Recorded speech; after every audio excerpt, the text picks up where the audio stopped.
Dear Papa Dudut, ako nga pala si Lizzie, isang sexy, maganda, proud online seller at kabit ng Cavite. Ako po ay 35 years old at alam kong maraming magagalit sa inyo dahil sinabi ko pang proud akong kabit. Nung una, kinakahiya ko rin naman po ito.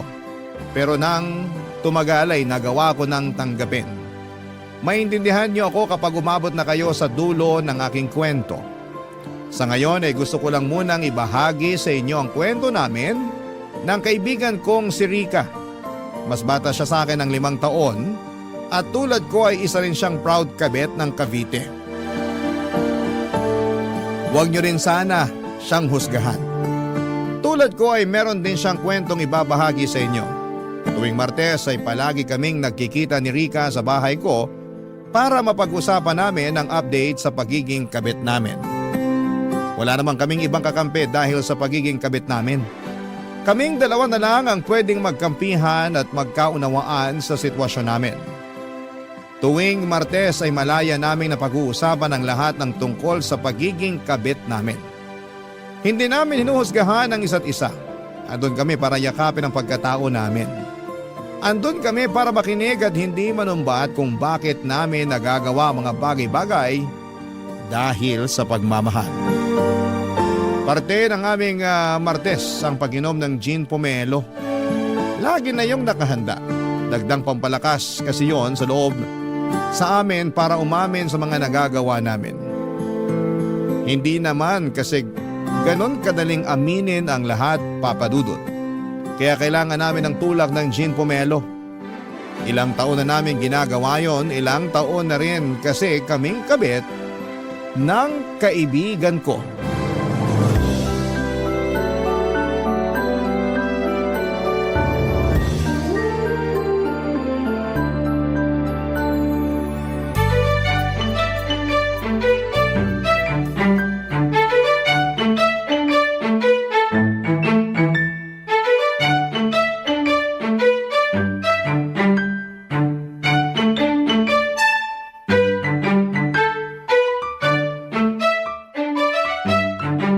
Naparami ang gawa ko ng gin pomelo ah. Habaan natin ang usapan para maubos to. Mabuti na lang at day off natin bukas. Sakit ito sa ulo sigurado. Pero mas nakakasakit ng ulong ikukwento ko sa'yo ngayon. Tungkol kay Angelo yan, no? Aba, meron pa bang iba? Kaya mo dinamihan tong gin pomelo kasi alam mo nang mahaba-haba talaga ang usapan. Gets mo na yun? So anong update dyan sa kabit mo? Naging customer ko ang misis niya. Ang daming binili mga imported chocolate sa akin. Hoy, delikado yan. Hindi kaya alam na niya? Hindi rin. Chinek ko yung Facebook activities niya eh. Naghahanap talaga siya ng mga imported chocolates para irigalo sa mga bata sa family reunion nila. Nakakatawa. Bakit kaya hindi ka nalang ni-recommend diretso ni Angelo? Pinahirapan pa niya maghanap ng tsokolate yung misis niya online. Parang sinasadya nga ng tadhana na idiretso na sa akin yung misis ni Angelo. Parang may gustong patunayan sa akin. Parang gusto na akong patigilin sa pagiging kabit ko. Ang tanong, titigil ka ba? Syempre hindi. Hindi naman ako nahuli. Pero alam mo na konsensya ako ng slight ha. Teka, nasusobrahan ka na yata sa gin pomelo ah. Tinatamahan ka na ng konsensya eh. Loka? Ay, kasi naman, mabait naman pala yung asawa ni Angelo. Sobrang friendly. Sana man lang binigyan mo ng discount yung mga binili niya sa'yo para pang bawas kasalanan sa kanya. Ginawa ko na yan. Ayaw tanggapin yung discount. Alam daw niya na mahirap magnegosyo. Dinagdagan pa nga yung bayad sa akin. Naaliw daw siya sa akin eh. Maaliw pa kaya siya kapag nalaman niyang ikaw ang kabit ng asawa niya? Hindi niya malalaman. Binlock ko na siya sa Facebook after niya magbayad sa akin. Para ka namang scammer niyan. Nang block after magbayad ng biktima? Hindi ko naman siya ni-scam, no? Pinadala ko pa rin yung chocolates. Dinagdagan ko pa nga eh. Pero in-scam mo pa rin yung asawa niya. Kaya ka ng block. Ang linis mo ah! Hoy, hindi ko sinasabi yan ah. Bilang kabit na katulad mo, alam kong mansyado na rin ako. Ano naman update kay Harvey mo? Ayun, tagapayo pa rin tuwing nagkakaroon sila ng problema ng misis niya. Kabit na, love advisor pa? Sobrang swerte naman sa'yo ni Harvey. Ano ba raw yung problema na naman nila ng asawa niya? Nangangalabit daw si Harvey, panay daw ang tanggi ni Mrs. Nung umulit ng mga labit si Harvey, bigla raw siyang hinampas ng cellphone ni Mrs. Anong in-advise mo? Wala naman. Sabi ko kung kailangan niya ng makakalabit na hindi tatanggi, alam niya kung saan ang address ko. Yan ang gusto niya sa'yo eh. Very generous ka pagdating sa pangangalabit. Yun naman kasi ang role natin bilang mga kabit. Tayo ang taga-provide ng mga bagay na pinagdadamot na ng mga misis nila. Pero at the end of the day, doon pa rin naman sila umuwi. Yung mga asawa pa rin ang pinipili. At tayo, saka lang tayo pipiliin kapag wala na silang peace of mind dun sa mga misis nila. Pero aalis din sa atin kapag nagkaayos na sila. Dapat may sweldo tayo mga kabit. Hindi kaya biro maging kabit. Dapat may benefits din at 13th month pay. Kaso wala eh. Puro pagpapaasa lang at sama ng loob ang ibinibigay sa atin. Kahit hindi A15 at katapusan. Nag-cheers pa kaming muli sa iniinom naming gin pomelo. Pagtapos lang yon ng usapan namin at pagdadrama. Kapag umabot na kasi kami sa punto na naaawa na kami sa mga sarili namin bilang mga kabet ay saka namin yon ititigil sa pamamagitan ng pag-cheers. Pagkatapos noon ay may pag-uusapan na naman kaming iba. At kapag nararamdaman namin kulang pa at kailangan naming ituloy ang usapan tungkol sa mga kabit namin, saka kami magsasaling muli ng gin pomelo. At saka isa sa amin ang magbubukas ng topic sa mga kabit namin. Papadudot ganon ang naging cycle namin tuwing Martes. Sa loob ng ilang taon naming pagiging kabit papadudot, kasangga namin ni Rika ang isa't isa sa lahat ng bagay. Kami talaga ang magkakampi. Kami lang ang nagkakaintindihan. Nakilala ko at naging kaibigan si Rika noong nagtrabaho ako sa opisina nila. Nag-resign din naman ako dahil hindi ako yung tipo na gustong manatili sa loob ng opisina for more than 8 hours. Gusto ko ay hawak ko ang oras ko. Gusto ko ako ang boss ko. Kaya nag-resign ako at nagnegosyo na lamang. Maayos naman ang mga naging negosyo ko mula sa pagbebenta ng chocolates, beddings, mga class A na sapatos at bag. Isa rin akong agent para sa mga travel tours. Sideline ko rin ang pagbebenta ng insurance. Kontento naman ako sa tinatakbo ng career ko at nagpaka-busy ako sa mga trabaho ko para maiwasang isipin na isa lamang akong kabit. Kumbaga, escape ko ang trabaho ko sa realidad na isa akong kabit. Takas ko rin ang araw ng Martes kung saan ay nakakasama ko si Rika. Isang Martes ay may dinala at pinakilala sa akin si Rika, si Cherry. 25 years old katrabaho ni Rika at isa ring kabit, Papa Dudut.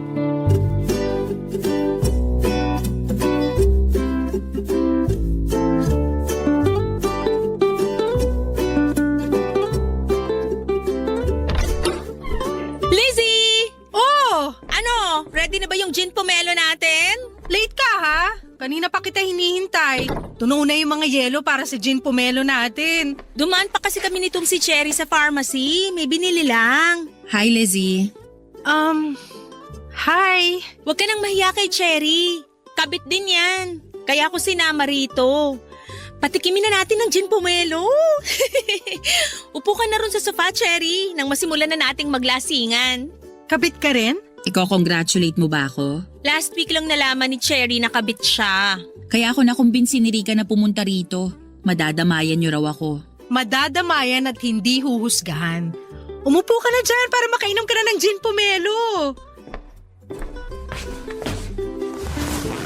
Busog ka, Cherry. Tabi ko sa'yo dyan sa sofa. Alam mo ba, pinakamasarap gumawa ng gin pomelo si Lizzie. Siya ang pangbato ng barangay nila sa paggawa ng gin pomelo. Matikman nga. Pag natikman mo ang gin pomelo ko, baka lalong lumakas ang loob mo na maging kabit. Hindi lang lalakas ang loob, baka ma-inspire pa lalo na maging kabit. Ang supportive pa naman namin sa mga katulad naming kabit. Diba, Lizzie? Welcome to the club, Cherry! Ay. Pwede na bang magkwento? Aba, matapang tong bagong recruit mo, Rika, ha? Hindi pa nakakainom ng gin pomelo, malakas na ang loob na magkwento. Kailangan ko kasi na masusumbungan. Magsumbong ka lang.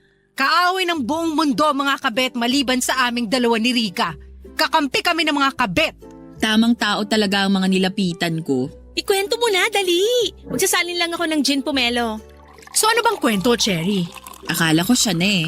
Yan din ang linya namin dati. Typical na linya ng mga kabet na nabigla. Hindi ko naman alam na may asawa na pala siya. Gasgas na yung linyang yan. Ginamit na rin namin yan dati eh. Akala ko naman hindi niyo ako i-judge. Uy, hindi ka namin ginajudge ha. Nakaka-relate lang kami sa'yo. Kasi kung ano man ang sinasabi mo ngayon, nasabi na namin yan noon. So hindi na pala ako special, ganon? Hindi naman tayo magiging special kahit kailan. Pwede bang malaman ko anong pangalan ng kabit mo, Cherry? Saka ko nasasabihin, blind item muna siya ngayon. Nakilala ko siya sa isang group sa Facebook. Nag-offer ng tulong sa akin hanggang sa ma-fall ako sa kanya. Facebook? Hindi mo man lang in-stalk bago ka kinalig sa kanya? Inistalk ko.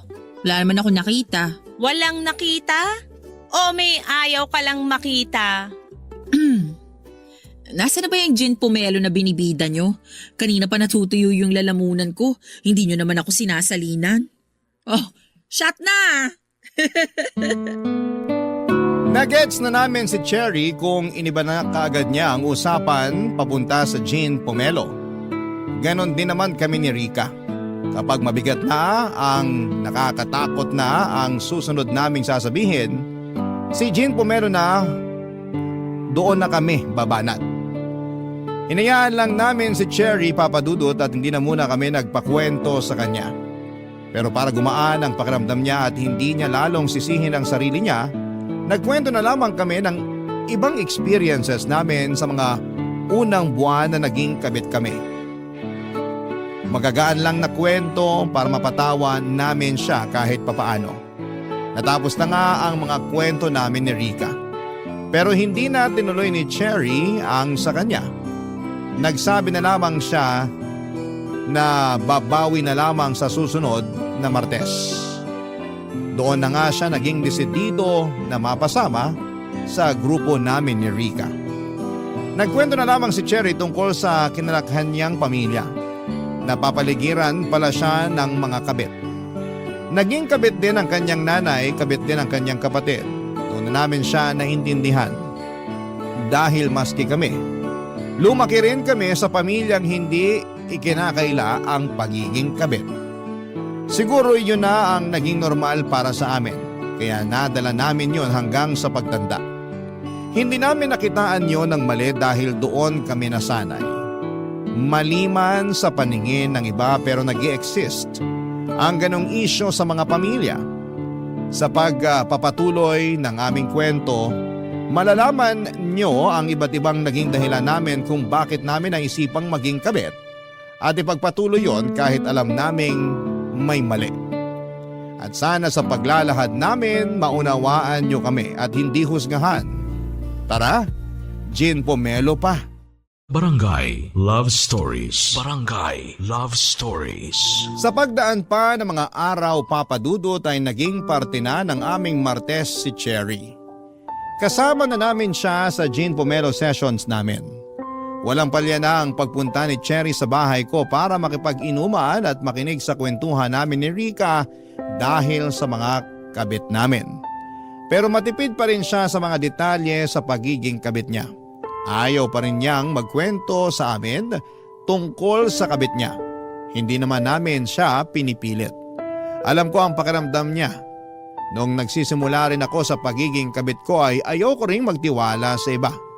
Ayaw kong subukang maghanap ng mga taong uunawa kung bakit yon ang landas na pinili ko. Hanggang sa dumating si Rika sa buhay ko. Pinakita niya sa akin na kahit kabit ako ay hindi naman ako sobrang samang tao. Yon ang balak naming ipaunawa kay Cherry. Na kahit kabit siya ay merong makikinig at uunawa sa kanya. Hindi siya aawayin at hindi siya huhusgahan. Papakinggan siya at ipaparamdam sa kanya na tao lamang siya para malito at magkamali. Pinaramdam namin sa kanya na kailangan lang niya ng mga tamang tao na makakaintindi nun. At andun kami ni Rica para gawin yon. Siguro may ilang Martes din ang lumipas bago tuluyang nagtiwala sa amin si Cherry at nagulat nga kami noong bigla na lamang nag-reveal si Cherry sa kwento ng pagiging kabit niya. Hindi namin alam kung napasobra sa gin pomelo o napasobra lang ang lungkot ng kanyang puso. Kahit ano pa yon, pasalamat na lang at nagtiwala na siya sa amin sa wakas, Papa Dudut.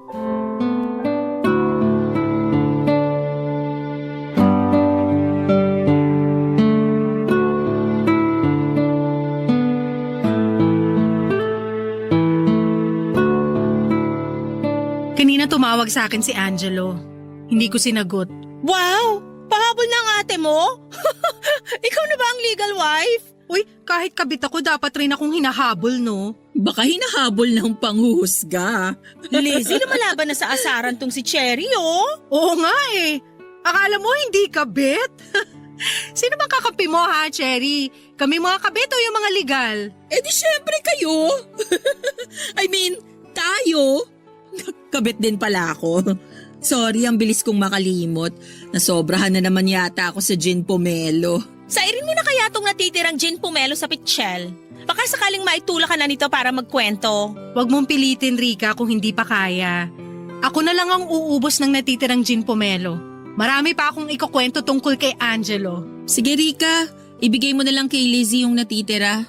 Di ko na kailangan yan para magkwento. Magkukwento ka na? Sa wakas! Anong pulutan ang gusto mo? Libre ko! Umaapaw na rin kasi itong nararamdaman ko. Parang makakaginhawa kapag nagkwento ko. Yan naman kasi yung sinasabi namin sa'yo dati pa. Ready na? Brian ang pangalan niya. At tama kayo nung sinabi niyo sa akin na hindi ko ginalingan ang pang-i-stalk sa kanya kung single ba o kung may asawa na siya. Sinadya ko yon kasi gusto ko na siya eh. Kaya bulag-bulagan ka, ganon.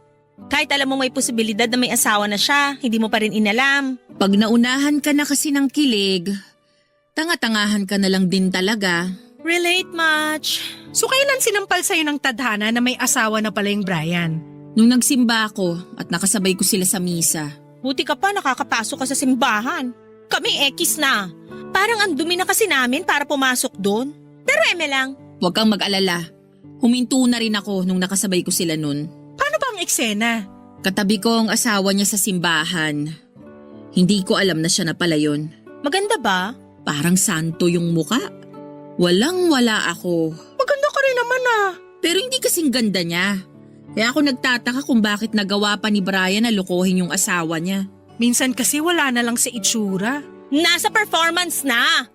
Ang ibig kong sabihin, nasa galing na lang nating mga kabit kung paano alagaan ng pride o ego ng mga kinakabit nating lalaki. Yun naman ang gusto nila. Yung mararamdaman nilang lalaking lalaki sila. Yung hindi laging pinupuna yung mali nila. Yung halos sambahin na sila, yun ang kailangan nila. Correct. Mukhang masustansya tong pomelo na hinalo mo sa gin, Lizzie, ha? Ang brainy na ng mga sagot mo. So paano na dumating sa eksena si Brian? Late dumating si Brian. Nagsimula na yung misa nung dumating siya tapos tumabi sa asawa niya. Doon kami nagkatinginan. Para siyang nakakita ng multo nung nakita niya akong katabi ng asawa niya. Anong reaction mo? Ganun din pero mas nonchalant lang ng konti kesa kay Brian. Ay, hindi ko makakalimutan nung nagsabi na kami ng peace be with you sa isa't isa. Halos hindi ko matignan ang asawa ni Brian. Ang ganda pa naman ng ngiti niya sa akin. Paano mo lulunukin yung peace be with you na inoffer sa'yo ng asawa niya? Eh ikaw yung nagbabadya na sumira sa kapayapaan nilang mag-asawa? Rika, kung payapaan ang pagsasama nilang mag-asawa, bakit pa gagawing kabit ni Brian tong si Cherry, di ba? Sa bagay. Ang pinakamasakit pa sa misa na yon, nang makita ko silang naghalikan. At hindi man lang ako nagawang sulyapan ni Brian para ipakitang nakokonsensya siya. Ay, hindi ko na pinatapos yung misa, umalis na ako agad. Last na pagsisimba ko na yon.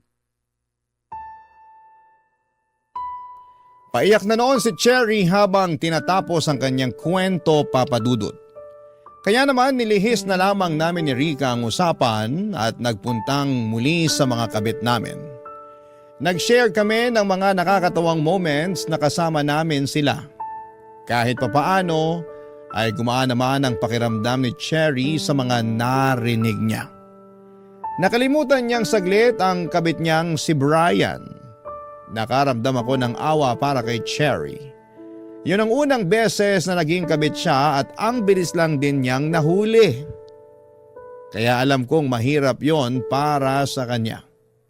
Dagdag pa niya, tinawagan pa nga siya ni Brian pagkatapos ng misa. Sinubukang magpaliwanag. Hindi malakinggan ni Cherry ang paliwanag ni Brian dahil nasasaktan siya. Pero hindi niya iniwan si Brian, pinagpatuloy niya.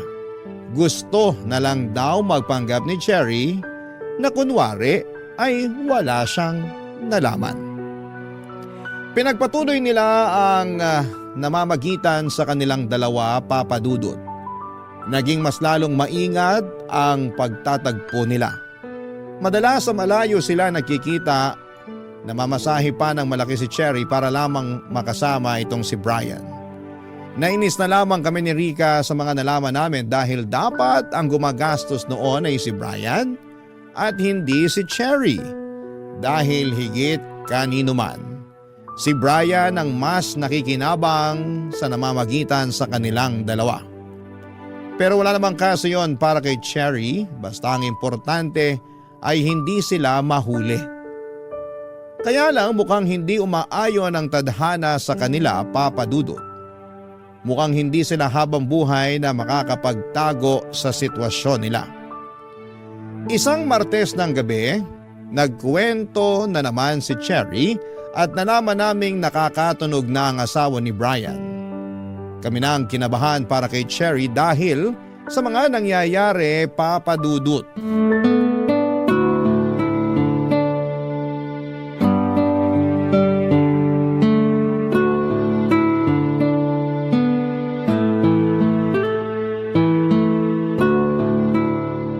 Mugto ang mga mata, Cherry Mukhang nagkatampuhan kayo ng Prince Charming mo Shut na! Hindi kami nagkatampuhan, pero malapit nang magkahulihan. Ha? Nakatunog na ba yung legal? Oo, Paano? Chika mo naman. kagabi ko pa to pinoproblema. Hindi ko alam ang gagawin ko. Mag-share ka sa amin para matulungan ka namin. Expert na kami sa pagiging kabit. Kung ano man na nangyari sa'yo, malamang na-experience na namin yan noon. Aksidenteng nag-like ng lumang post ko ang asawa ni Brian. Hindi nakalak yung Facebook mo? Hindi. Kailangan ba? Kapag kabit ka, mag-private ka ng Facebook at ibang social media accounts mo. Kung hindi ka nang i-stalk, malamang yung legal ang gumagawa nun. Huwag kang kampante. Pero kasi hindi ko pwedeng i-private ang Facebook ko. Kumikita rin ako sa pagpo-post ng reels Okay lang sa'yo na mahuli ka ng legal wife kaysa bitawan mo yung pagpo-post ng Facebook Reels? Tama kami ni Rica, Cherry. Maging maingat ka. Marami ang nahuhuli dahil sa Facebook. Nagpo-post ka ba kung nasaan ka tuwing magkikita kay ni Brian? Kapag maganda lang yung lugar na pupuntahan namin, para nga may kita ako sa Facebook Reels. Mali ka ron. Yun! Marami ka pa talagang kailangan matutunan sa pagiging kabit. O anong gagawin ko? Una, pumayag ka nang i-private ang Facebook mo. May option para i-lock mo yung account mo. Yun lang ang pwede maging option mo ngayon. Yan ang option para sa ating mga ginagawa lang na option. Char! Sorry, nagawa ko pa talagang magbiro. Kabado ka na kasi, Cherry. Sino ba naman kasing hindi kakabahan? Ayoko magkabukingan. Mag-lie low muna kayo ni Brian. Huwag muna kayo magkita. Pero sa malayo naman kami magkikita. Hindi kami mahahanap ng asawa niya. Kahit sa buwan nyo pa balak magkita, kapag ang legal nagduda, mahahanap pa rin niya kayo panigurado. Huwag nang matigas ang ulo, Cherry. Gets namin na hindi mo kayang kumawala kay Brian. Pero pag nagkahulihan, ikaw ang pinakadehado rito. Bakit ako? Dapat nga si Brian ang pinakamalintikan dito. Siya tong nanluloko ng asawa niya. Pero hindi yun nakikita ng mga tao. Para sa kanila, lalo na sa mga kapwa natin babae, tayong mga kabit ang pinakamali. Sa sobrang galit nila sa atin, wala na sila halos maiwang galit dun sa lalaking naglolo ko. Maaabswelto pa bigla. Ang masakit dyan, papatawarin pa yung lalaki ng legal wife. Tapos tayong mga kabit, habang buhay niyang isusumpa. Parehas lang kami ni Brian na mali. Pero ikaw lang ang iiwan sa ere sa pagkakamaling yun. Kung magkahulihan man, pwede pang patawarin ng asawa niya si Brian. Pero ikaw, wala na. At habang buhay ka ng mansyado sa pagiging kabit mo. Kahit anong gawin mong pagbabago, kabit ka pa rin. Kabit pa rin ang tingin ng lahat sa'yo. Hindi para sa mahinang sikmura ang pagiging kabit, Cherry. Kaya dapat asahan mo nang wala kang magiging kakampi. Maliban sa amin. Kaya makinig ka sa mga payo namin dahil kami lang ang makakatulong sa'yo. Kami lang ang kakampi mo. Tahimik na ninamnam ni Cherry ang huling sinabi ko, Papa Dudut. Alam niyang mapait at mahirap na lunukin ang mga bagay na yon, pero kailangan. Natahimik na kaming tatlo pagkatapos noon. Wala ni isa sa amin ang nagsasalita. Nilantakan na lang namin, Papa Dudut, ang pulutan at sinaid na ang gin pomelo sa pitsil. Maya-maya pa'y narinig naming tumatawag si Brian sa cellphone ni Cherry. Pero hindi yon sinagot ni Cherry at natuwa kami ng palihim na nakita namin si Rica. At least natuto na kahit papaano si Cherry. Hanggang sa biglang nagsalita si Cherry at sinabi niyang hindi muna siya magpapakita kay Brian. At pagkatapos noon ay nagpatulong siya sa amin kung paano ipaprivate ang kanyang Facebook account at ibang mga social media accounts. Gusto niyang i-block ang asawa ni Brian pero inutos naming wag niyang gawin yon dahil mas lalo lang makakatunog ang legal wife niya. Papadudot bigla ko naalala ang unang beses na naging kabit ako. Wala rin akong kaalam-alam noon, magaling magtago ang naging kabit ko. Gumamit pa nga siya ng ibang pangalan para hindi ko siya mahuli. Pinangakuan ako ng kasal kaya masyado akong nabulag at hindi ko nakita na paraan lamang pala niya yon para hindi ako maghinala sa kanya. Hanggang isang araw ay nakita ko silang mag-asawa nagyayakapan. Nakita rin niya ako pero hindi niya ako pinansin. Hindi na siya nagparamdam pa sa akin pagkatapos noon. Lalo na noong humingi pa ako ng eksplanasyon sa kung bakit niya nagawa yon sa akin. Blinak na niya ako sa lahat ng social media accounts niya at masyado niya akong ginalit. Papadudot yon ang naging dahilan ko para makaramdam ng galit sa lahat ng mga lalaki. Nagtuloy-tuloy pa rin ako sa pagiging kabit. Hindi ko alam kung bakit ko nararamdaman na ma-attract sa ganong klase ng buhay. Bakit nga ba ako nakakatsyempo at nagkakagusto lagi sa mga lalaking nakatali na? Papadudot. Barangay Love Stories. Barangay Love Stories. Makalipas ang ilang araw at linggo ay hindi na muling nagkwento pa si Cherry sa amin tungkol kay Brian. Pakiramdam namin ay tuluyan na niyang iniwasan si Brian. Kami na lang ni Rica ang nagkukwento sa mga nangyayari sa amin ng mga kabit namin. Nakikinig na lamang si Cherry, Papadudot, at minsan ay naghahalo siya ng i-advise sa amin. Tama naman ang mga payo niya at mukhang natuto na siya sa mga nangyari sa kanila ni Brian. Mukhang siya pa nga itong naunang magbagong buhay kesa sa amin ni Rica. Pakiramdam namin ay graduate na siya sa pagiging number 2. Sana all na lang talaga ang nasabi namin ni Rica. Pero masaya naman kami para sa bunso naming recruit. At least, hindi siya nalubog sa pagiging kabit tulad namin ni Rica na ilang taon nang umaasang kami ang pipiliin ng mga kinakabit namin. Pero wala namang nangyayaring ganon.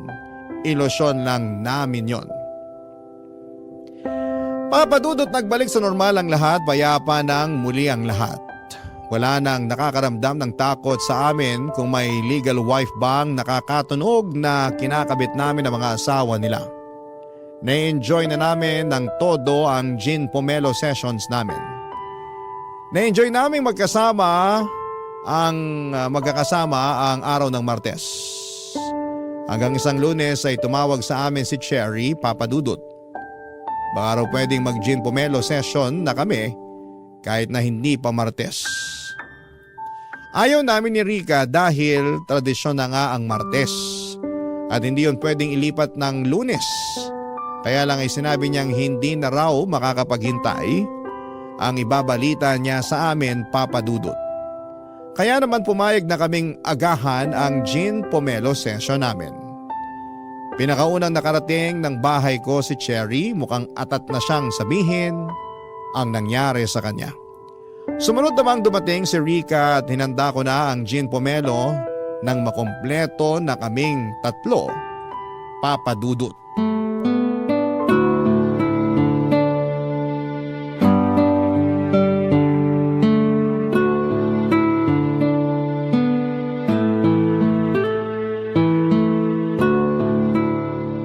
Ano bang ibabalita mo, Cherry? At hindi mo na mahintay na magmartes? Isang tulog na lang oh. Gandahan mo yung ibabalita mo, ha? In-adjust namin yung gin pomelo session para sa'yo. Good news or bad news ba yan? Para alam ko kung dadagdagan ko ng gin yung inumin. Good news!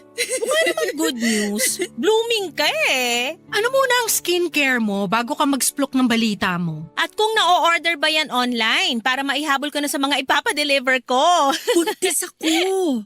Ha? Hindi ko alam kung anong sasabihin. Congrats? Ano ba? Sabi ko nga sa inyo, good news to. Sinong ama? Siyempre si Brian. Meron pa bang iba? Alam niyo namang loyal ako sa kanya. Pero siya loyal ba sa'yo at sa asawa niya? Sinisira niyo naman ang good news ko eh. Eh di na kasi good news yan sa amin. Hindi ka na makakainom ng gin pomelo. Kailangan ka naming ipagtimpla ng pomelo juice na plain. At mukhang hindi talaga good news yan dahil alam mong may asawa si Brian. Bakit hindi ka nag-ingat? Sinadya kong magpabuntis kay Brian. Bakit mo naman ginawa yun? Alam mo, mas mapapahama ka lang dyan sa ginawa mo. Pwede kang idemanda ng asawa ni Brian. Nandamay ka pa ng bata. Imbis na ikaw lang to nagtatago, pati yung walang kamuwang-muwang na nasa sinapupunan mo, madadamay pa. Sino bang nagsabi na itatago ko siya? Ilalantad mo yung pagbubuntis mo? Bakit kaya hindi ka nalang magkusang pumunta sa presinto para magpakulong? Walang ganyang ganap na mangyayari. Cherry, kabit ka! Hindi na ako magiging kabit. Kumalma kayo. Anong ibig mong sabihin? Ako na ang pinili ni Brian. Paano? Iiwan na niya yung asawa niya para sa'yo? Oo, at pinangakuan niya akong pakakasalan. At naniwala ka? Bakit naman hindi? Ramdam kong saya niya nung sinabi ko sa kanya na buntis na ako. Madali lang pekein ng saya. Lalo na sa mga manlolokong kagaya ni Brian. Hindi man luloko si Brian. Bulag-bulagan na naman, girl! Ginawa ka niyang kabit! May asawa siya! Hindi pa ba panloloko yun? Akala ko ba walang manghuhusga kapag may gin pomelo session? Sorry ka, Lunes ngayon kaya hindi counted to. I-judge ka namin lalo na at may sanggol ng involved. Ang gusto lang naman naming sabihin… Huwag na kayong magsalita kung i-judge nyo lang ako. Parehas lang naman kayong mga kabit, kaya huwag kayong magmalinis. Ang kinaibahan ko lang sa inyo, pinili ako. At kayo, hindi. Parang nanapak ang huling sinabi ni Cherry, Papa Dudut. Pagkatapos noon ay nagmadali na siyang umalis at binalibag pa ang pinto ko. Pinagbigyan na lang namin dahil baka nga nadadala lamang siya ng emosyon. Lalo't kalat na ang hormones niya dala ng ipinagbubuntis nito. Natahimik na nga lang kami pareho ni Rica pagkatapos noon.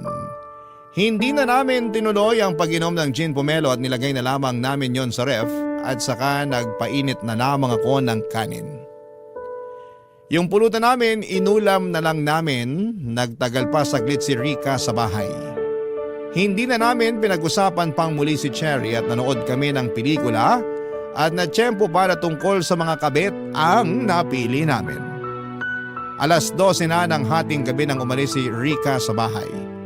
Hanggang sa pag-uwi niya ay hindi na namin napag-usapan ang mga nangyari. Kinabukasan ay wala pa ring paramdam si Cherry sa amin, Papa Dudut. Alam naming sumama ang loob niya dahil hindi namin siya nagawang kampihan. Naiintindihan namin siya. Pero sana ay naiintindihan din niya ang punto namin. Sa pagsapit nga ng Martes, kahit kaming dalawa na lamang ni Rica ay tinuloy pa rin namin ang gin pomelo session namin. Kahit wala si Cherry ay ayos lang. Kami naman ni Rica ang nagsimula noon. Maagang pumunta si Rica, nagluto kami ng pulutan at nagkakatawanan pa kaming dalawa habang nagkikwento kami sa isa't isa ng mga update sa mga kabit namin. Pagkatapos naming magluto ng pulutan ay nagtungo na kami sa sala para magsimula ng uminom. Gumawa kami ng bagong gin pomelo at nilabas pa rin namin yung tinimpla ko noong Lunes na hindi namin nainom dahil naunahan ng pagdadrama ni Cherry. Pagkatapos noon, Papa Dudut ay nag-back to normal na kami ni Rica.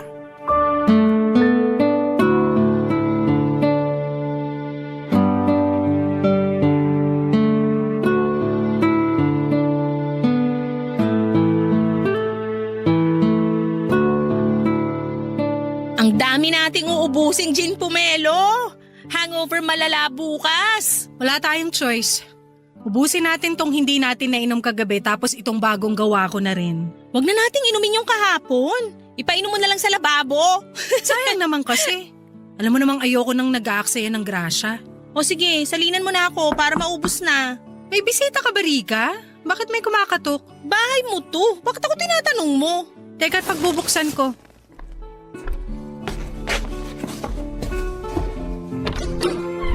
Cherry! Welcome pa ba ako rito? Oo naman! Halika, pumasok ka! Andito si Rica. Kakasimula lang namin. Cherry, ano ginagawa mo rito? Maupo ka para komportable kayo ng baby mo. Salamat, Rica. Alokin sana kita ng gin pomelo pero may karga ka na. Gusto mo ba ipagtimpla kita ng pomelo juice? May sobra pa ako sa kusina. Hindi na. Salamat na lang. May problema ba? Bakit parang ang lungkot mo? Tama kayo. Manluloko si Brian. Ay, gusto talaga kitang alokin ng gin pomelo. Ay! Mamulutan ka na lang, Cherry. Ano bang nangyari? Niready ko na yung mga gamit ko kagabi para makatakas na kami. Kasi yun naman ang usapan namin. Tapos nung tinawagan ko siya, di niya sinasagot. Hindi naman ako naghinala kasi gano'n naman lagi. Hindi naman niya agad nasasagot ang tawag ko kasi kasama niya ang misis niya. Kaya lang ano? tinawagan niya ako kaninang umaga. Sabi niya, tapusin na raw namin yung relasyon namin kasi nakukonsensya na siya sa asawa niya. Kapal talaga ng mukha. Ang late makaramdam ng konsensya. Nagmakaawa ako sa kanya na kahit patago na lang ulit kami, basta wag niya lang akong iwan kasi hindi ko alam kung anong gagawin ko. Lalo't buntis ako ngayon. Anong sinabi niya? Ayaw niyang panindigan yung pinagbubuntis ko. Sabi niya, baka naman daw meron pa akong ibang kabit at gusto ko lang ipaako sa kanya. Linyahan ng mga lalaking takot sa responsibilidad. Hindi na nakakagulat. Ano na ang plano mo ngayon? Maghahabol ka pa ba? Kasi kung ako lang, ayoko na maghabol. Hinabol ko siya eh. Kaso tinakot niya ako. Sinabi niyang isusumbong daw niya ako sa asawa niya at sasabihing stalker niya ako. Ang kapal ng mukha talaga. Nagawa pang magdagdag ng kasalanan. Nakakagigil. May plano ka bang isumbong siya sa asawa niya o magsumbong sa mga pulis? Wala naman akong magiging laban. Tama naman kayo eh. Walang kakampi sa mga kabit na katulad ko. Kami! Kakampi mo kami! Kung ano man ang mapagdesisyonan mo, susuportahan at tutulungan ka namin. Sasamahan ka naming magsumbong sa asawa niya kung makakatulong yun para sa inyong mag-ina. Bahala na, hindi ka namin papabayaan. Salamat pero ayoko na. Hindi ko na lang sila lalapitan. Kawawa lang kami ng magiging anak ko kung masasangkot pa ako sa gulo. Kaya ko naman to. Kaya mo talaga. At tutulungan ka namin. Hindi mo kailangan ng lalaking walang kayang gawin kundi magloko. May karma rin sa kanya lalo't tinalikuran niyang pagiging ama niya. Magtitirik ako ng kandila bukas para mapaaga ang karma niyang lalaking yan. Lizzie, Rika, Ano yon? Anong kailangan mo? pwede niyo ba akong ikuha ng mangga at alamang? Natatakam kasi ako eh. Kami pa magbabalat para sa'yo.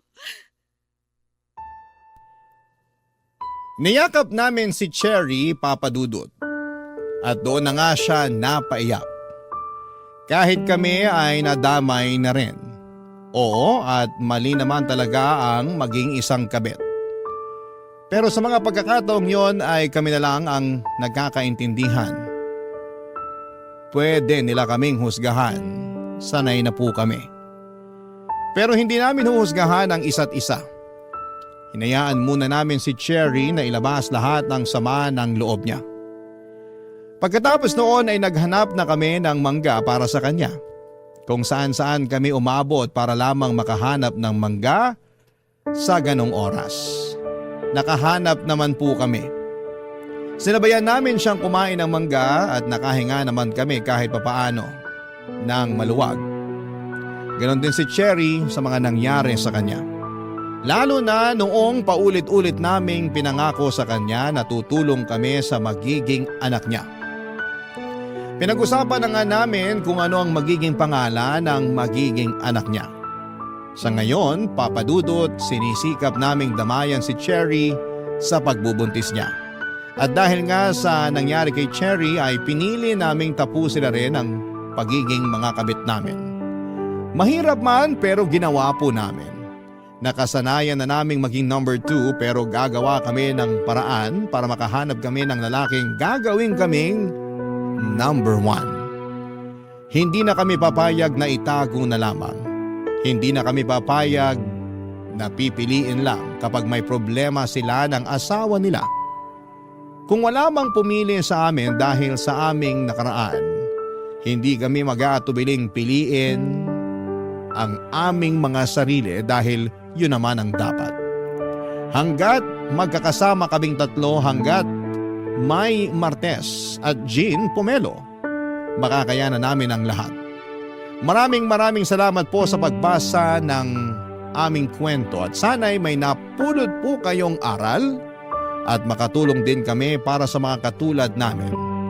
Muli maraming salamat po. Ako po ang inyong kapuso at kabarangay forever, Lizzie. Dear Papa Dudut, ako nga pala si Kim, 30 anyos at gusto ko lang ibahagi sa inyo ang kwento namin ng mga magulang ko. Parehong 60 years old na ang mga magulang ko, Papa Dudut. Ako lang ang naging anak nila, 40 years silang kasal at para sa iba yun na ang definisyon ng forever at panghabang buhay. Sa ganong edad nila at estado sa relasyon, alangan namang isipin pa nilang magkahiwalay at humanap ng iba. Pero nagkamali ako, Papa Dudut. Posible pala yun. Isang araw ay may nahuli ako. Nahuli ko ang nanay kong may kabit. Ang masaklap pa rito, kinabit niya ang ninong June ko. Hindi ito alam ni tatay, Papa Dudut. Ako ang unang nakaalam na niloloko niya si tatay. Kakaiba kasi, ang napansin ko kay nanay, ilang araw bago ko sila mahuli. Panay ang pagpapaganda niya na hindi naman niya normal na ginagawa. Galit nga siya sa makeup at kahit pabango ay nakakuriputan pa niyang bilhin. Pero isang araw ay kinaibigan niya ang makeup at pabango. Bukod pa doon ay naririnig ko rin siyang may kausap lagi sa cellphone. Pero ginagawa lamang ngayon tuwing umaalis si tatay at madalas ay sa banyo yayon ginagawa. Minsan may nakapagsabi rin sa akin na nakita nila si nanay na may kasamang kumakain sa isang malayong fast food sa lugar namin. Hindi ako naniwala noong una pero noong minsang napatambay ako sa fast food na yon, doon ko nakumpirmang kabit nga niya si Ninong June Nakita ko silang naglalambingan at panay ang tingin sa paligid sa takot na baka may makahuli sa kanila, Papa Dudut. Mabuti na lamang at magaling akong magtago. Hindi nila ako nakita at galit na galit ako noon habang naglalandian sila. Hindi ko mapigilang makaramdam ng awa kay tatay. Kaya naman pag-uwi ko ng bahay, nakapagplano na ako ng gagawin, Papa Dudut.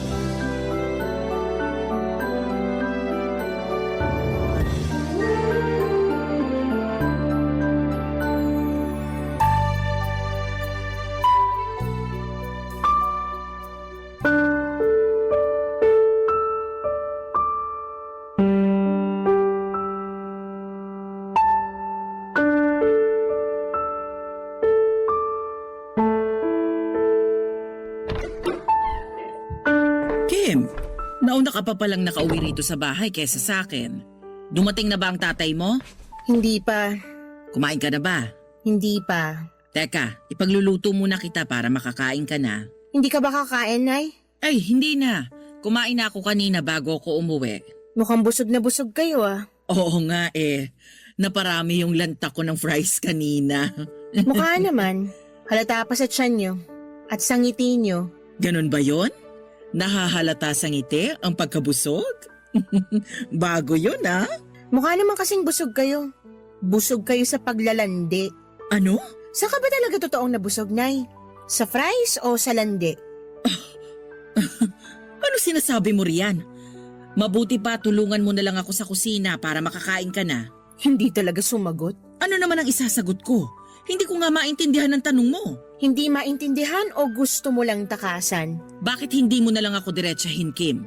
Napagod ako sa pag-commute pa uwi rito. Huwag mo akong simulan. Eh mapapagod ka talagang mag-commute. Ang layo ba naman dito ng fast food na kinainan nyo ni Ninong June kanina? Anong sabi mo? Nay, kung si tatay maluloko mo, ibahin mo ko. Alam ko nang namamagitan sa inyo ni Ninong June. Hindi ko alam ang sinasabi mo. Halika na sa kusina para… Sumagot ka, Nay! Huwag mo kong sigawan! Nanay mo ko! At anak mo ako.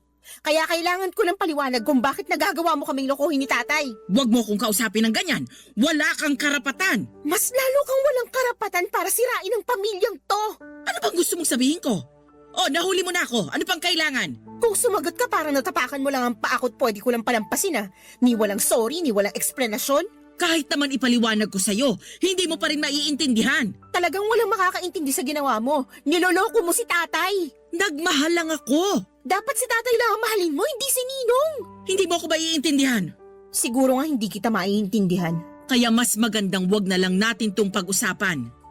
O anong gusto mong kainin? Iluluto ko. Anong gusto mo? Gusto ko na lumayas ka rito. Huwag ka nang babalik. Ano? Narinig mo ko, alam ko. Gusto kong huwag ka nang magpakita rito at kalimutan mo na kami ni tatay. Hayaan mo na kami. Hindi namin kailangan ng inang manloloko. Kailangan niyo ko ng tatay mo. Sa ginawa mo, ayaw ka na naming kailanganin. Makakaya na namin to kahit kaming dalawa lang sa mundo.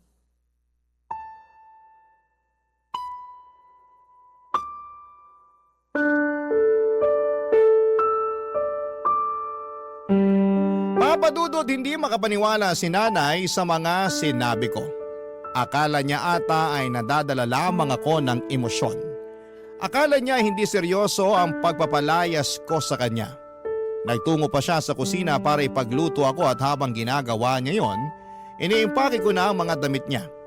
Pagkatapos niyang magluto ay nilagay ko na sa harapan niya ang mga bag ng damit niya. Nagulat siya at doon niya na lamang seryoso ako, Papa Dudut. Ayaw niyang umalis, sinabi niyang bahay niya rin yon at nanay ko siya. Pero tinakot ko siya.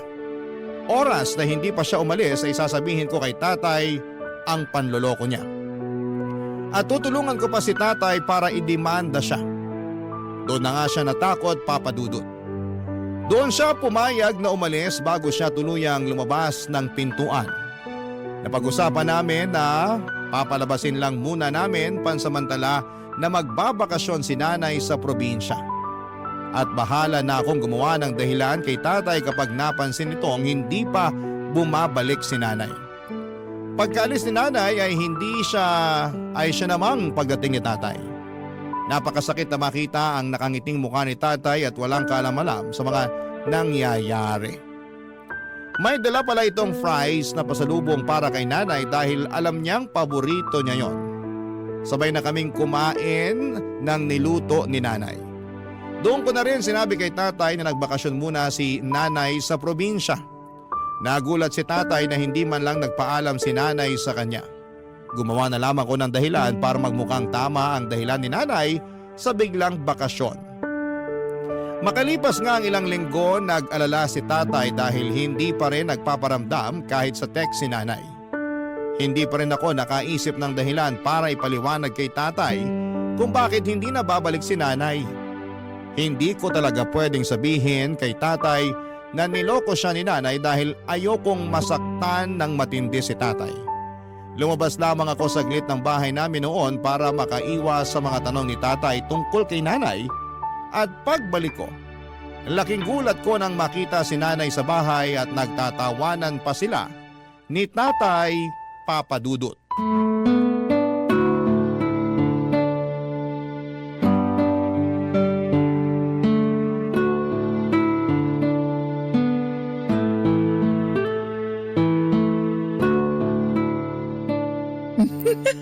Namiss ko ang tawa mo, darling.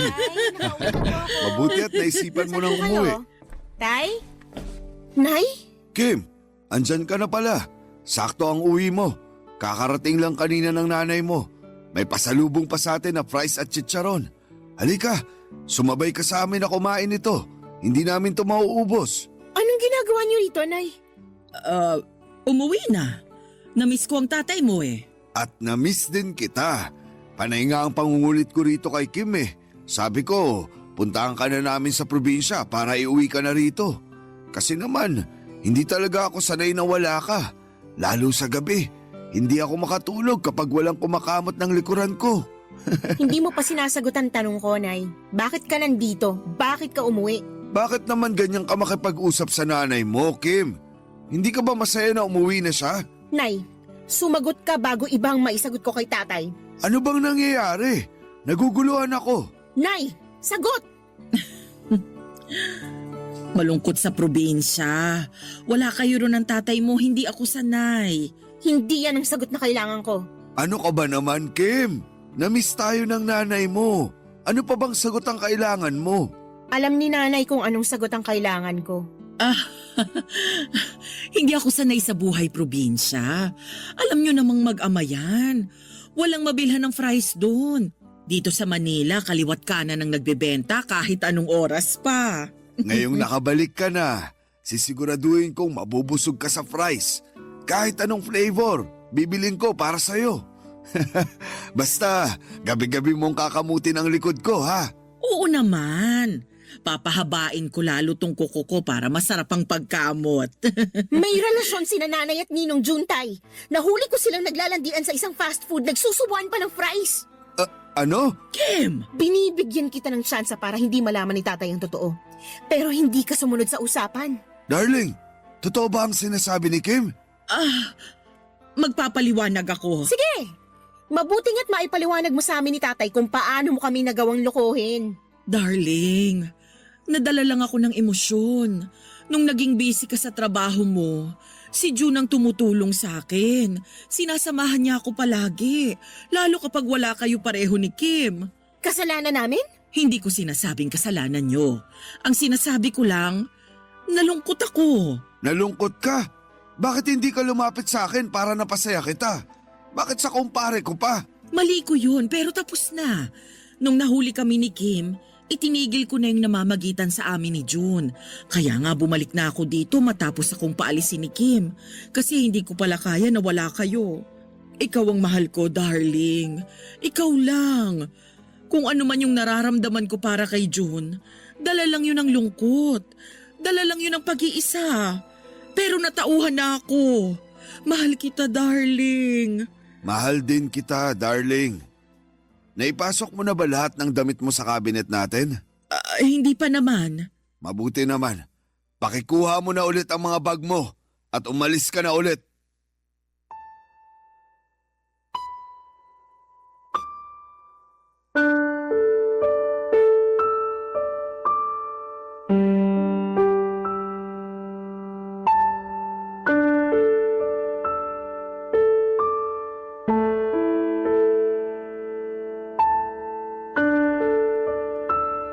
Papadudot na gulat kaming pareho ni nanay sa mga sinabi ni tatay. Akala ko ay mapapatawad ni tatay si nanay sa panloloko niya. Lalo na nung sinabi niyang mahal niya si nanay. Pero hindi naman pala ibig sabihin na pagmahal mo ang isang tao ay handa mo ulit siyang tanggapin sa buhay mo. Tama ang ginawa ni tatay, nagulat man ako pero sinuportahan ko ang ginawa niya. Nanatiling nakatayo si nanay noon.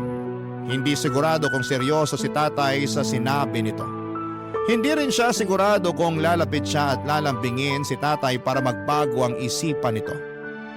Pero mariing sinabi ni tatay na ayaw na niyang makita ang pagbumuka ni nanay sa bahay namin. Aaminin kong may kurot sa puso ko ang mga nangyaring yon. Sino ba naman ang gustong makitang maghiwalay ang mga magulang niya, Papa Dudut? Nang wala nang magawa si nanay para magbago ang isipan ni tatay ay kinuha nito ang mga bag niya. At walang paalam na umalis sa bahay. Naiwan kami ni tatay at kapwa kami na hindi nagsasalita ng mga panahong yon, Papa Dudut.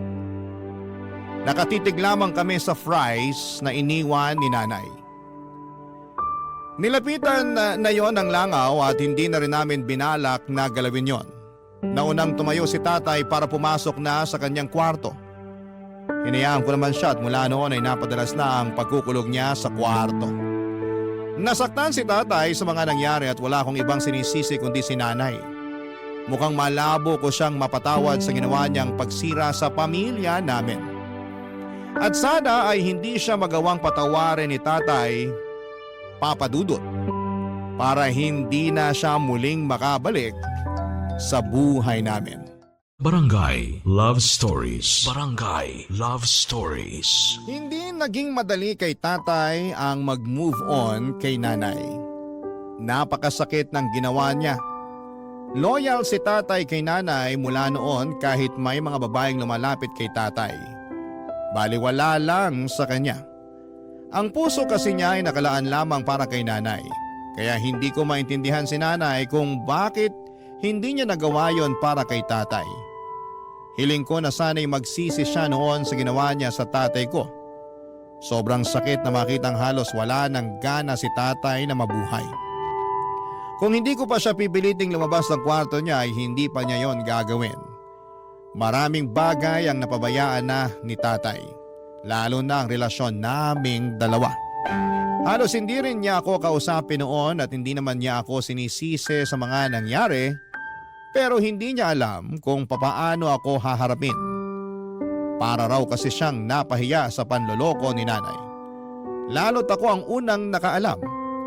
Masakit para sa kanya na ang unang makaalam ng panloloko ni nanay ay ako mismo na anak nila. Pilit kong pinapagaan ang loob ni tatay para hindi na niya sisihin ang kanyang sarili. Nagawa ko naman kahit papaano, Papa Dudut. Paunti-unti nakakalabas na ng kusa si tatay sa kwarto niya. Paunti-unti kahit minsan natitisod ay nagagawa pa niyang makamove on kay nanay. Kaya lang mas maraming beses siyang natitisod. Pero hindi ako mapapagod na alalayan siya sa laban niya.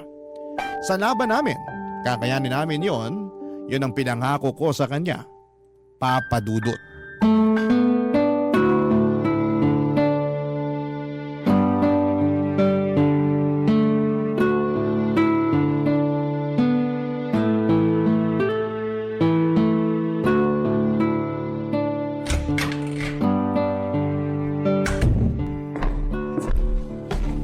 Kim?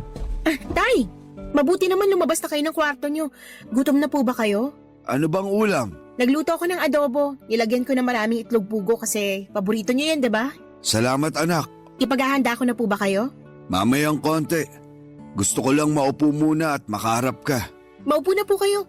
Gusto nyo ba ng maiinom? Hindi na anak. Upo lang talaga ako. Sabihin nyo lang po kung may kailangan kayo Salamat ulit anak ha. Sa lahat-lahat. Aba, parang lumabas lang yata kayo ng kwarto para mag-practice ng mala-teleserye yung pagdadrama. Hindi na rin naman magandang nakakulong sa kwarto. Parang mas malungkot pa nga ron eh. Andun halos lahat ang alaala ng nanay mo. Di ba wala naman na pong gamit si nanay doon? O may natira pa? Hayaan niyo, mamaya habang kumakain kayo liligpitin ko na para maipadala na agad sa kanya. Wala naman na ata siyang natirang gamit. Puro na lang alaala ang natira. At mas nakakalungkot yun. Ay, Tay, ayos lang po ba kayo? hindi ako ayos. Pero at least ngayon, natatanggap ko na ang sitwasyon namin ng nanay mo. Hindi ka na ba niya tinatawagan? Mula nung minura ko siya nung Sabado, hindi na siya ulit sumubok na magparamdam. Sana pala dati mo pa siya minura. Napuno na rin ako. Hindi ko na kinaya pang magpasensya. Imbis na makalimutan ko na siya at ang ginawa niya, lapit pa rin siya ng lapit. Pinapahirapan pa niya ako lalo. Lilipas din yan, Tay. Magtutulungan tayo. Sana nga bumilis na ang paglipas nito para makabalik na ako sa dati.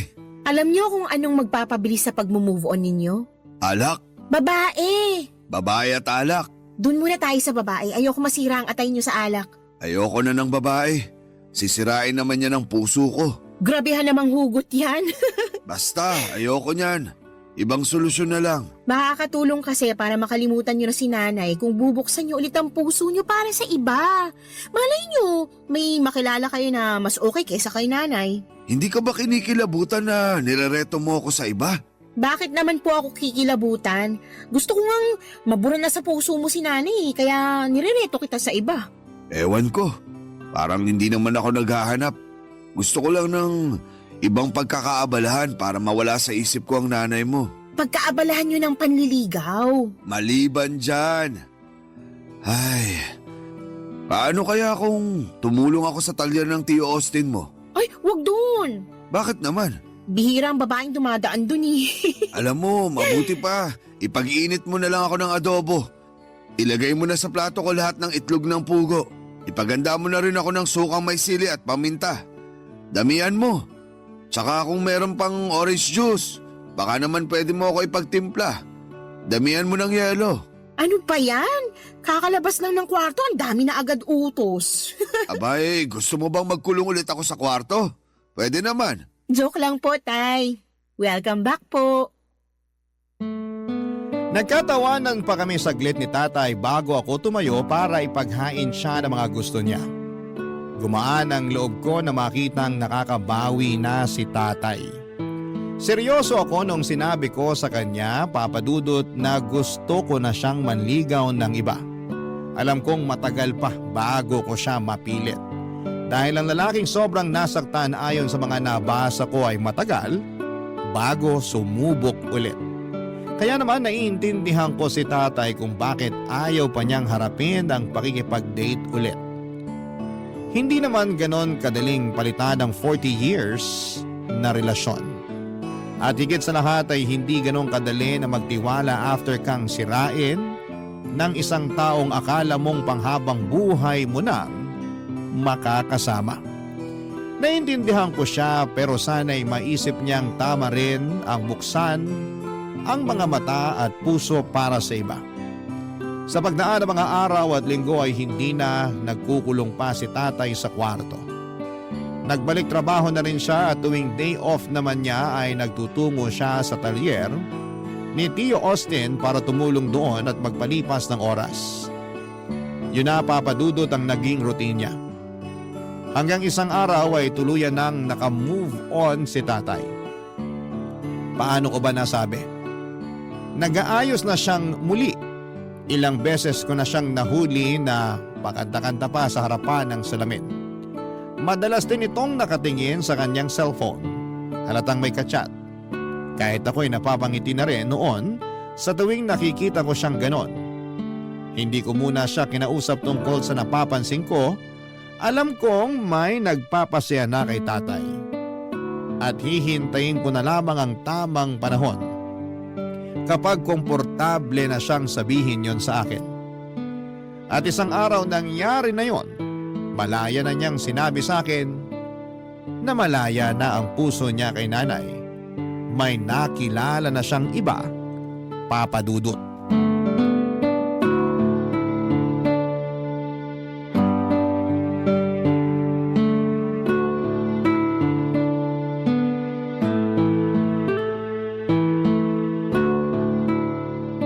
Bihis na bihis Saan ang audition mo, Tay?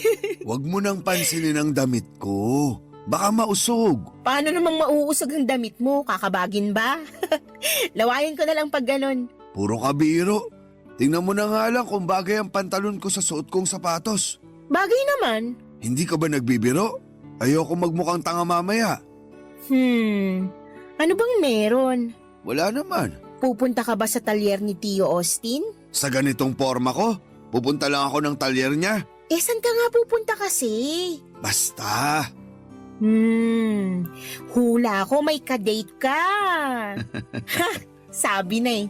Hindi ka naman magpapabango ng pagkatapang-tapang kung hindi ka pupunta sa date. Masyado bang matapang ang pabango ko? Oo eh. Hindi bagay sa sapatos mo yung amoy ng pabango mo. Magpapalit na lang ako ng damit. Wag na, maporma na yan. Kukupas din naman yung pabango mo. Sana. Sumakay ka na lang ng tricycle tapos magpaikot-ikot ka dito sa barangay natin hanggang sa maitaboy ng hangin yung pabango mo. Tapos saka mo napuntahan yung kadate mo. Huwag mo akong biruin. Importante tong date ko. Ano ba? Masyado bang masangsang ang pabango ko? Ayos lang, Tay. Diyan natin matitesting kung may second date pa kayo ng nililigawan mo. Hindi ko siya nililigawan. Bakit kayo magde-date? Kasi nobya ko na siya. Wow! Abay ako sa kasal niyo Ikaw ang flower girl. Kailan mo ba siya ipapakilala sa akin? Tsaka na siguro. Kapag kaya mo nang kontrolin yung matabil mong dila. Magpa-practice ako mamaya. Magdamag. Mukhang aabutin ka ng 1 taong practice. Wala akong tiwala na magagawa mong pakalmayin yung dila mo sa loob lang ng 1 araw. Ouch ha? Walang tiwala sa unika-iha mo? Kaya ko to. Lalo may goal ako na makilalang bagong stepmother ko. Mag-usap na lang tayo mamaya. Malilate na ako. Huwag mo na akong hintayin mamaya ha? At magagabihan ako ng uwi. May curfew ha? Hanggang 10 p.m. ka lang. Mag-update ka kundi hindi ka na makakalabas sa susunod. Yan ba ang kayang mag-practice na wag maging matabil ang dila? Wala pang 1 oras. Bagsak ka na. Kahit bukas ka na umuwi, Tay, basta mag-e-enjoy ka. Salamat, Kim. Sana mapakilala mo na siya sa akin Kailangan ko siya makilatis. Huwag nang kilatisin. Maayos siyang tao. Maniwala ka sa akin. Kung ganyan, gusto ko lang siyang makita. Kailangan ko makilala ang babaeng nagpasaya muli sa paborito kong tatay.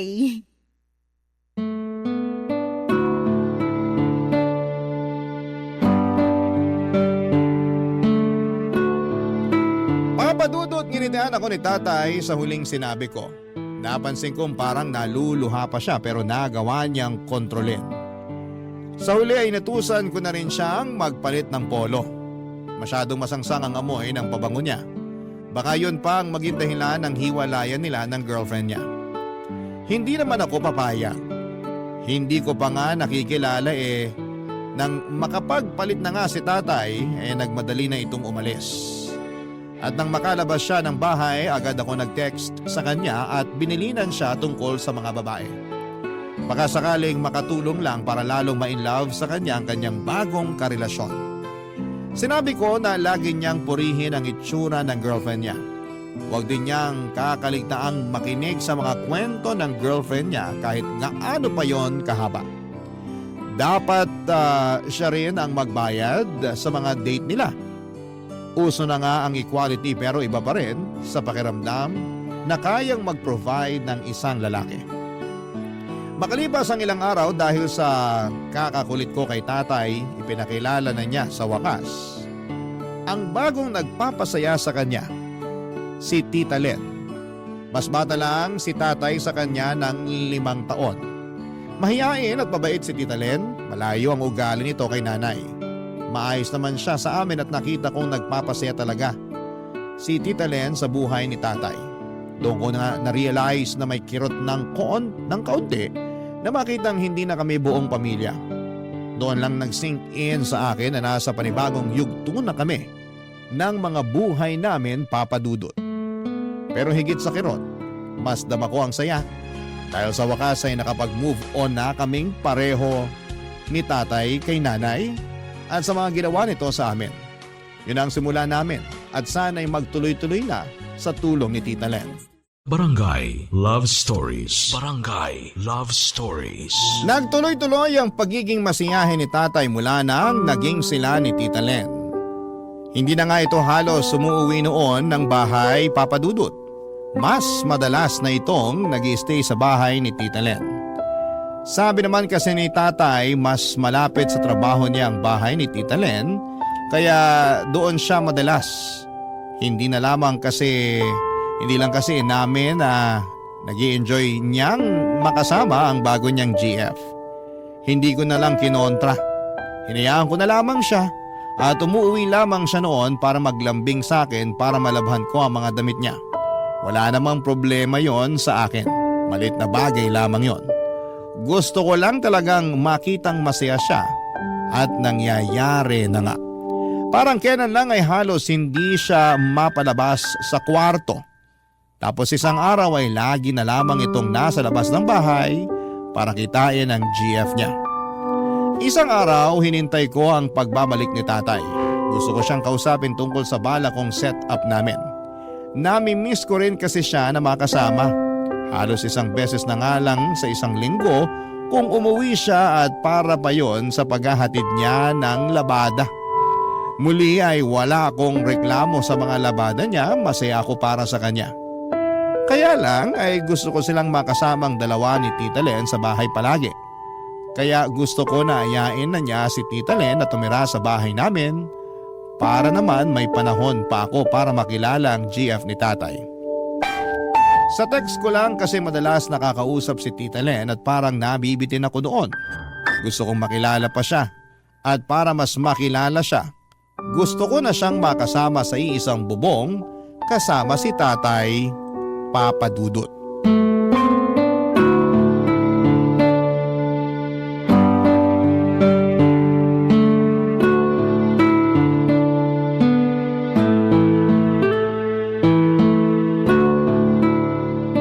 Grabe, tambak na naman ang inuwing labahin. Naparami ako ng palit. Nag-out of town kasi kami ni Tita Len mo. Eh di sana all. Magnobyo ka na rin kasi. Para hindi ka sana all ng sana all dyan. Sana all lang ako ng sana all pero sa totoo lang, wala naman talaga akong pakialam. Ayaw mo lang magkaroon ng nobyo. Ay nako, kaya ako nagsana all kasi gusto ko sumama rin sa inyo ni Tita Len sa mga pa-out of town ninyo. Eh bakit ka sasama? Istorbo ka pa sa lambingan naming dalawa. Eh kung ayaw nyo ako isama sa out of town nyo, edi dito na lang kayo tumira sa bahay. Ang ayos naman ng segue mo, anak. Ang tagal ko na kasing gustong sabihin sa inyo to, Tay. Kaya lang, hindi ko naman kayo matsyempohan. Lagi kayong wala dito sa bahay. Pasensya ka na talaga kung paminsan-minsan na lang ang uwi ko rito. Ang Tita Len mo kasi, gusto lagi akong kasama. At gusto ko rin sana kayong makasama. Kaya sana, kung pwede, para ayos ang lahat, magsama-sama na lang tayo dito sa bahay. Parang alanganin, anak. Oh, bakit naman alanganin, Tay? Saan mo ba gustong tumira? Sa bahay ni Tita Len? Ayaw mo na ba rito sa bahay natin? Ang ibig kong sabihin, parang alanganin pa ako na magsama kaming dalawa sa iisang bubong. Ah, bakit naman alanganin? Eh halos araw-araw na nga kayo magkasama. Hindi pa ba masasabing nagli-live-in na kayo? Ayoko lang sigurong matawag na ganun. Tsaka nagsisimula pa lang naman kaming dalawa.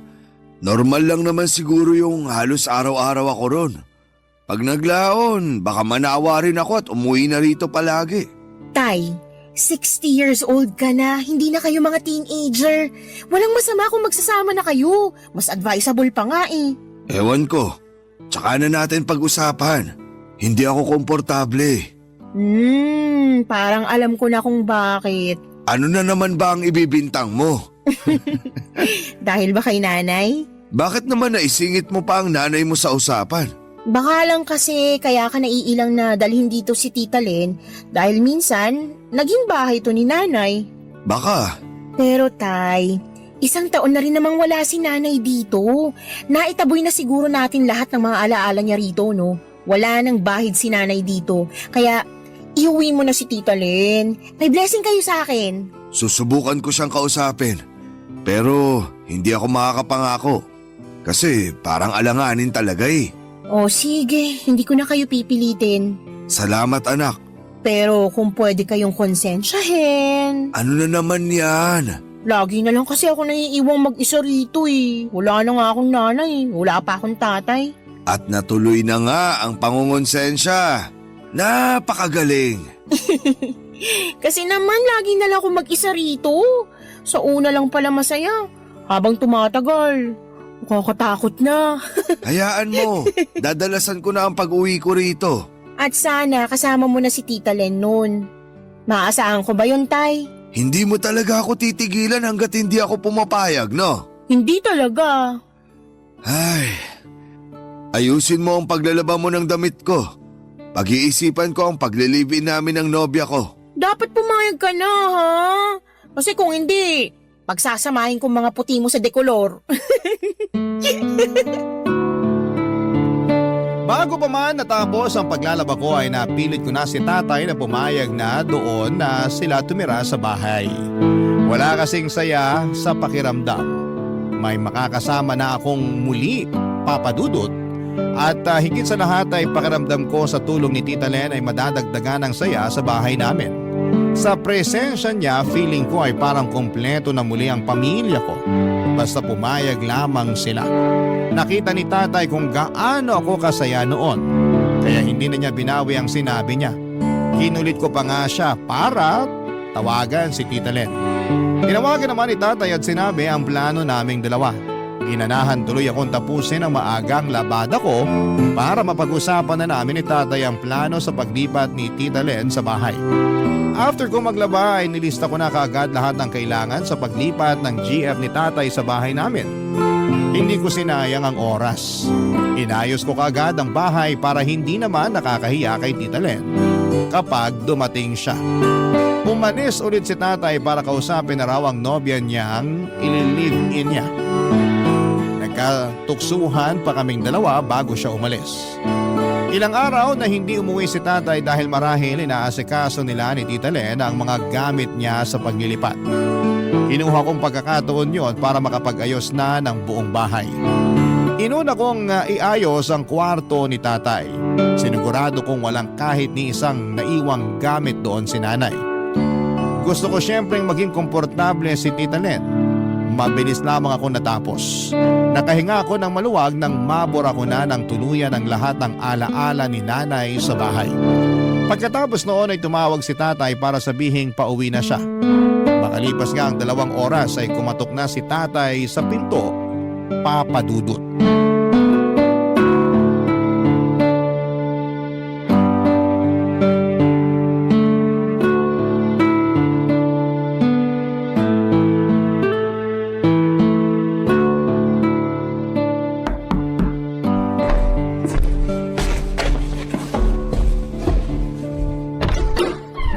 Welcome home, Tay! Asa nang yung pinakamamahal na nobya, ha? Magkaiba kami ng sinakyang taxi. Hindi kasi nagkasya yung mga gamit niya sa isang taxi. Magkasunod lang kami halos. Pakitulungan mo naman ako rito sa ibang gamit. Sige po, pumasok na po kayo. Ang linis ng bahay ah. Siyempre! Hindi naman pwedeng marumi ang madadatnan ni Tita Len, nakakahiya. Tsaka pati kwarto nyo, nilinis ko na rin. Hindi mo na sana pinakialaman yun. Kaya ko namang linisin yun. Sinipag ako eh.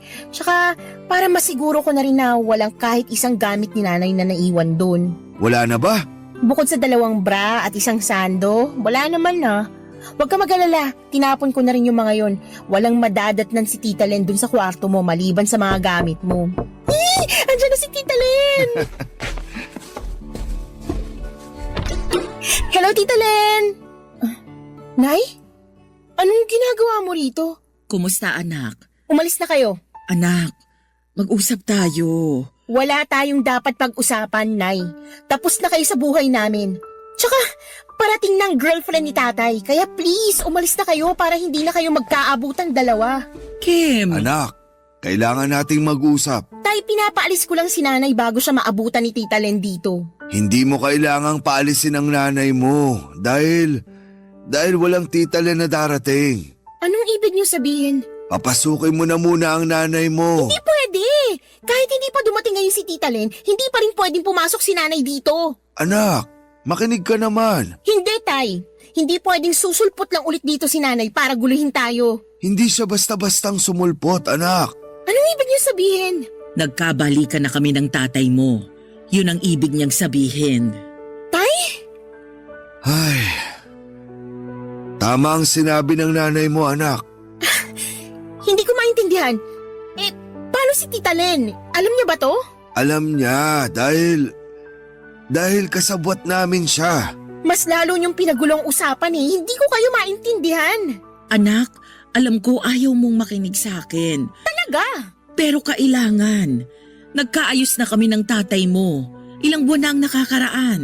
At niloko niyo si Tita Len? Hindi namin siya niloko. Kasabwat namin siya. So, ako lang palang naloko? Hindi ka namin niloko, anak. Anong tawag niyo rito? Hindi lang kasi talaga namin kayang sabihin sa'yo na nagkabalikan na kami noon pa ng nanay mo. Ramdam ko pa kasi ang galit mo sa kanya noon. At mas lumala pa ang galit ko ngayon dahil sa ginawa niyo. Hindi namin sinasadyang galitin ka at saktan ka, anak. Kaya lang, nagmamahalan talaga kami ng tatay mo. Kaya habang alam namin na hindi ka pa handa sa akin, nakipag-usap ako sa kaibigan kong si Len na kung pwede magpanggap muna siyang karelasyon ng tatay mo. Habang hindi pa kami nakakaisip ng paraan para mapaamo ka. At saan niyo nakuha ang idea na mapapaamo niyo ako sa pagpapanggap at pagsisinungaling niyo? Nag-iisip ba talaga kayo? Patawarin mo kami, anak. Pero sa ayaw at sa gusto mo, magsasama ulit kami rito ng nanay mo. Hindi na kami magkakahiwalay. Kahit ano pang sabihin mo. Patawarin mo na lang kami para matapos na to. Darling, pumasok ka na.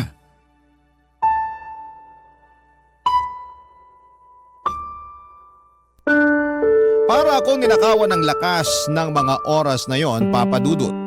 Wala ko nagawa kahit nakaharang na ako noon sa pinto para hindi makapasok si nanay. Dalawa na sila ni tatay na magkakampi. Ano pang laban ko? Tahimik ko silang pinagmasdang dalawa habang nagtutulungan sa pagpasok ng mga gamit ni nanay sa kwarto nila. Halos maiyak na ako noon sa kinakatayuan ko. Pero pinili kong tapangan ang loob ko. Ayokong makita nilang natalo nila ako. Nang tuluyang makapasok silang dalawa sa kwarto ay nagmadali naman akong lumabas ng bahay para takasan ang galit ko sa kanila. Doon ako nagsimulang umiyak, Papa Dudut.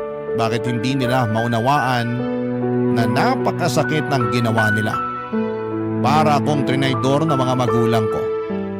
Ang sakit lang isipin, masama ang loob ko kay tatay lalo't ako pa naman ang naging kakampi niya ng mga panahong ginupo siya ng sakit sa pagtataksil ni nanay. Tapos ngayon, ako naman ang pinagtaksilan nilang dalawa. Bakit nila nagawa yon sa akin? Hindi ko maintindihan at hindi ko kayang tanggapin. Sa ngayon ay wala na akong nagawa nang bumalik si nanay sa bahay. Hindi ko sila pinapansing dalawa. Madalas akong wala sa bahay at hindi naman nila ako hinahanap. Mas lalong sumama ang loob ko sa kanila at hindi ko alam ang gagawin ko. Hirap akong magpatawad lalo't dalawa na silang nakagawa ng mali sa akin. Hindi ko pa nga magawang makalimutan ang ginawang panloloko ni nanay kay tatay tapos nadagdagan na naman sila ng bagong ikakasama ko ng loob. Ano po ba ang dapat kong gawin sa sitwasyon ko? Sana'y matulungan niyo ako, Papa Dudut, at hindi ko na rin kasi alam ang gagawin. Sana sa tulong ng number 1 ninyong programa ay malaman ko ang gagawin ko. Sana po ay makapagdesisyon na ako ng maayos sa dapat kong gawin sa aming pamilya. Maraming salamat po. Ang inyong forever kapuso at kabarangay, Kim.